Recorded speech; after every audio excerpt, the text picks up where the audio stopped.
Assalamualaikum warahmatullahi wabarakatuh. Halo semuanya, Hai guys, aku Ratri. saya Nabila.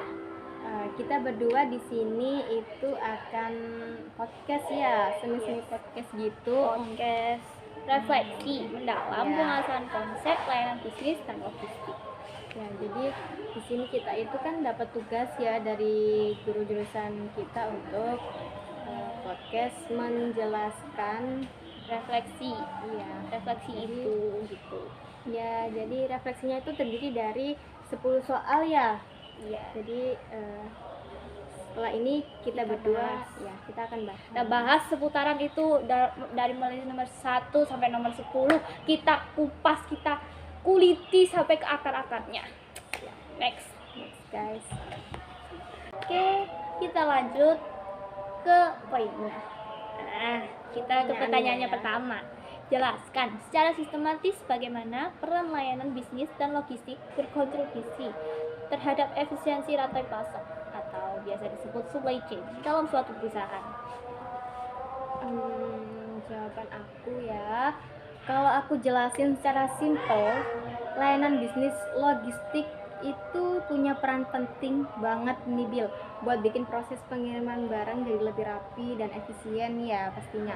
Mulai dari nyimpen barangnya, nge-packing, ngirim sampai akhirnya nyampe ke tujuan. Jadi semuanya tuh bisa tepat waktu dan bikin pelanggan puas. Ujung-ujungnya perusahaan juga bisa lebih untung karena operasionalnya jadi lebih hemat. Seperti itu. Wah, aku sih setuju banget sih. Emang logistik tuh kayak tulang punggungnya rantai pasok ya. Ya, bener sih. Kalau nggak rapi bisa bubar semua tuh alur barangnya. Bener banget Bill. Kalau jawaban kamu nih apa? Sama nggak sama jawaban aku? Menurutku sih ya, logistik itu bisa dibilang kayak urat nadinya perusahaan. Soalnya dia yang ngatur semua pergerakan barang dari awal sampai akhir, mulai dari nyusun rencana, ngatur stok, sampai kirim barangnya. Jadi biar semuanya itu nggak buang waktu dan biaya, tapi tetap nyampe ke pelanggan dengan cepat dan tepat tentunya. Jadi jawaban kita itu hampir-hampir serupa ya, Iya, tapi tak hampir. sama. Betul sekali guys. Sekarang aku ya yang bacain ya Ya, soalnya. Sebentar guys. Jadi soalnya yang kedua yaitu adalah analisis pentingnya dokumen logistik seperti surat jalan, invoice, bill of lading dalam mendukung akuntabilitas, pelacakan, dan keamanan dalam proses distribusi barang. Apa sih risiko jika dokumen tersebut tidak akurat? Nah, jawabannya. Kalau ngomong nih soal dokumen kayak surat jalan, bill of lading atau invoice itu semua tuh penting. Soalnya dokumen ini membantu banget buat lacak barang dan bukti kalau semuanya itu udah sejalan sesuai dengan aturan. Kalau dokumennya ngaco, gak tahu aturan, bisa-bisa barangnya nyasar, telat nyampe. Terus yang lebih parah lagi susah dilacak, jadi kita nggak tahu barangnya tuh ada di mana gitu. Bener juga tuh Bill. Dokumen sekarang ini kan sering banget tuh ya disepelein ya, padahal tuh penting banget. Apalagi kalau nyasar, bisa ribet ngejelasinnya ke pelanggan. Apalagi kalau pelanggannya emak-emak. Aduh, bisa runyam dunia ini. Sulit kali ya guys ya. Parah sih. Kalau jawaban kamu, menurut Jawaban kamu aku gimana? ya. Jawaban aku sama sih kayak kamu. Dokumen-dokumen itu kayak surat jalan ya. Itu emang kesannya ribet, tapi sebenarnya super penting. Mereka tuh yang bikin semua proses pengiriman bisa dicek, aman dan jelas ya. Bayangin aja, kalau nggak ada itu bisa salah kirim ya, telat, ataupun bahkan nggak ketahuan barangnya itu ada di mana. Gitu Ya. jawaban aku. Ya intinya sama aja Sama sih ya. pertanyaannya. Terus kita lanjut ke pertanyaan yang ketiga ya. Ya, aku ya. Pertanyaannya, bagaimana strategi pengelolaan gudang atau biasa disebut warehouse management dapat mempengaruhi waktu pengiriman dan kepuasan pelanggan? Berikan contoh nyata yang bisa kamu bayangkan terjadi di dunia kerja. Jawaban aku ngatur gudang Oke. Kalau santai. ngatur gudang juga ngaruh loh ke seberapa cepat barang bisa dikirim. Misalnya apakah sistem pengambilan barang yang rapi ya, ada barcode, terus dipisahin mana barang yang masuk, mana barang yang keluar. Jadi prosesnya lebih cepat dan pelanggan itu juga ikut seneng karena barangnya tuh cepat sampai gitu. Ha, for real. Gudang itu gak cuma tempat numpuk barang ya, tapi benar-benar harus diatur. Barcode dan sistem ambil barang tuh emang membantu banget. Gitu. Kalau kalau jawaban kamu sama nggak sama jawaban aku? Sepertinya sih iya ya, cuman lebih kayak, tapi lebih ke gimana sistemnya jalan, kayak pakai barcode, atur mana barang masuk keluar, terus semua proses dicek lagi sebelum keluar, jadi prosesnya cepat, nggak bikin pelanggan lama, nggak bikin kayak aduh kapan paket aku dateng, kayak gitu. Belum lagi kalau emak lagi, aduh sudah muring-muring mungkin, Biasanya emak-emak tuh sudah ribet. ngamuk-ngamuk Iya. mungkin ya. Langsung aja guys. Ke pertanyaan yang keempat.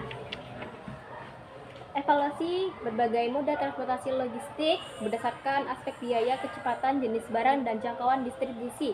Kapan sebuah perusahaan harus memilih satu moda dibandingkan moda yang lainnya?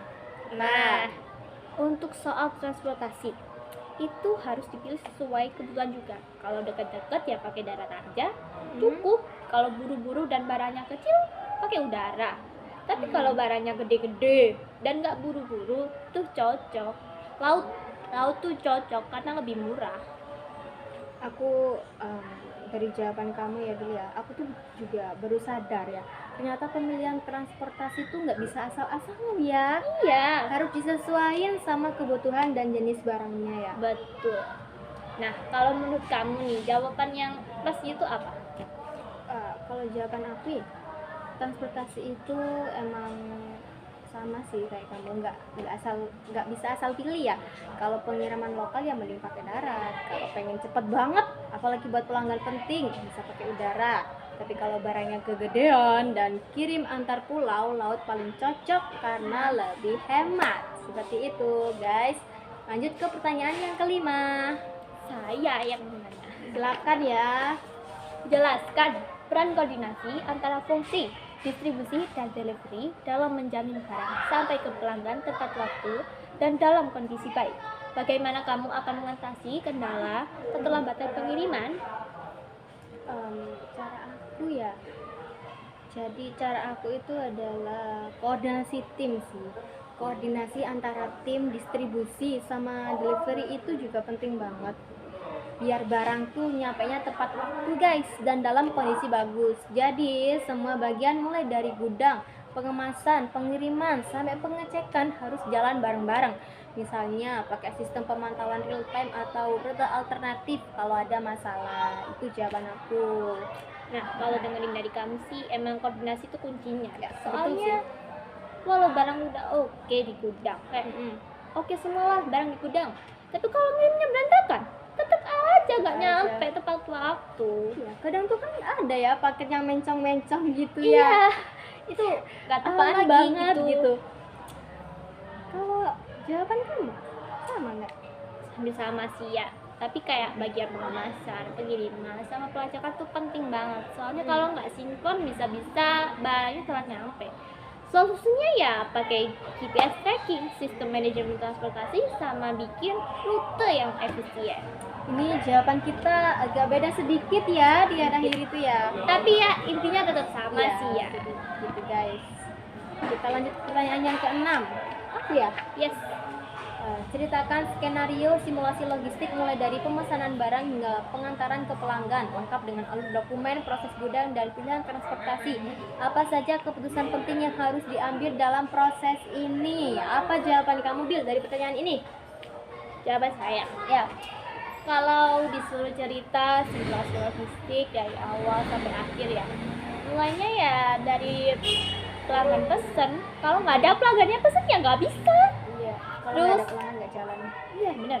Terus gudang itu ngecek dan siapin barang, terus dikemas, dipilih transportasi yang cocok, dan dikirim deh. Di situ banyak keputusan penting kayak soal penyimpanan, keamanan, jenis transportasi, sama kelengkapan dokumennya. Aduh maaf belibet ya, aduh Maaf guys, emang nggak ada yang sempurna ya di dunia ini. Wah, Jawaban kamu kan tuh kan belibet lagi. Jawaban kamu tuh gila ya, jelas banget. Kayak simulasi nyata beneran, sumpah. Kayak banyak banget ya keputusan kecil yang bisa ngaruh ke lancarnya pengiriman. Iya. Terus kalau jawaban kamu gimana? Jawaban aku ya. Jawaban aku sama kayak kamu, Bil. Kalau nggak ada pelanggan ya e-commerce tuh nggak jalan ya. Terus bedanya di aku itu ada di pengambilan keputusan. Jadi pengambilan keputusan ini kayak milih kemasan yang aman tuh ya, atur jadwal pengiriman juga, dan pastinya semua dokumennya harus dipastikan lengkap, guys. Kita lanjut ke pertanyaan nomor 7. Next ya. Bagaimana penerapan teknologi informasi? Misalnya sistem ERP, barcode scanner, GPS tracking dapat meningkatkan efektivitas dalam layanan logistik dan pengiriman barang. Jadi teknologi juga ngaruh besar ya nih buat logistik, kayak pakai ERP, barcode sama GPS tracking. Jadi semua proses tuh jadi lebih cepat, gampang dilacak, dan keputusan juga bisa diambil lebih cepat karena datanya tuh udah tertera jelas gitu ya. Emang sih ya, teknologi tuh emang bantu banget. Teknologi zaman sekarang tuh keren sih, sumpah. Keren banget. Dulu mungkin semuanya manual, sekarang tinggal scan atau cek lewat sistem aja udah ketahuan semua. Bener banget, gampang ya sekarang ya emang sistemnya. Emang gitu. Kalau jawaban kamu nih gimana? Ya hampir sama sih. Teknologi juga ngasih efek besar banget buat logistik. Contohnya ya seperti dikatakan tadi itu. Ya, Semua ya. itu bantu ngurangin kesalahan, mempercepat proses, dan bikin keputusan lebih gampang karena datanya itu real time. Teknologi sekarang emang dahsyat banget guys, gila. Aduh, maaf banget guys, tadi Itu tuh tadi. keskip ya. Iya. Ada SMS dari Indosat, para ganggu banget. Sumpah. Maaf guys. Jadi sorry banget Ya, ini kita ke soal yang nomor 8. Refleksikan nilai-nilai profesional yang perlu dimiliki oleh tenaga kerja di bidang logistik agar dapat bekerja secara akurat, efisien, dan dapat dipercaya dalam setiap proses pelayanan. Nah, Apa? kalau menurut aku ya, buat yang kerja di dunia logistik itu menurutku penting banget punya sikap teliti, tanggung jawab, bisa kerja tim, dan disiplin. Soalnya kalau kerja di sini tuh harus benar-benar tepat waktu dan minim salah, guys. Iya, setuju sih. Emang di dunia logistik tuh kayaknya nggak cocok ya buat orang yang males, yang ceroboh, apalagi buat orang yang apa ya? Kalau di sini tuh bahasanya nggak omes gitu. Jadi emang harus banget Sabar disiplin dan iya. Emang dituntut untuk nggak boleh salah ya. Iya, betul. Nah, kalau menurut kamu jawabannya gimana? Menurut Tanggapan aku, kamu gitu. jawaban aku tuh sama kamu Hampir bersama. hampir sama. Jadi ya emang nggak boleh salah-salah nih ya. Iya. Kalau di logistik itu disiplin biar semuanya berjalan dengan lancar. Sama aja intinya. Iya. Kita lanjut ke pertanyaan yang 9. Jika kamu diminta untuk merancang sistem pengelolaan logistik untuk sebuah toko online berskala nasional, apa saja komponen yang penting yang akan kamu prioritaskan? Jelaskan. Alasannya kamu memilih itu apa? Merancang ya. Kalau aku diminta untuk merancang sistem pengelolaan logistik untuk sebuah toko online berskala nasional, aku tuh bakal fokus ke manajemen gudangnya yang rapi ya pastinya. Pakai sistem digital nih buat logistik, keamanan kemasannya, dan biar pada saat proses packing tuh cepat. Dan pastinya aku usaha buat hemat biaya ya, dan tapi tetap aman dan lancar gitu. Aku dengan sih ya, ide kamu tuh buat toko online keren sih. Benar-benar mikir semua aspek dari gudang sampai ke pelanggan. Jarang-jarang loh. Penting banget tuh buat skala nasional gitu. Kalau jawaban kamu sama nggak? Apa beda ide kita? Ayo kayaknya beda sih. Misalnya nih, aku disuruh bikin sistem logistik buat toko online besar. Aku bakal fokus ke sistem gudang yang canggih tentunya. Pakai teknologi buat pantau barang, terus pastiin semua kemasannya aman. Biar pengirimannya itu bisa cepat dan pelanggan pun puas dengan pengiriman kita. Siap ya.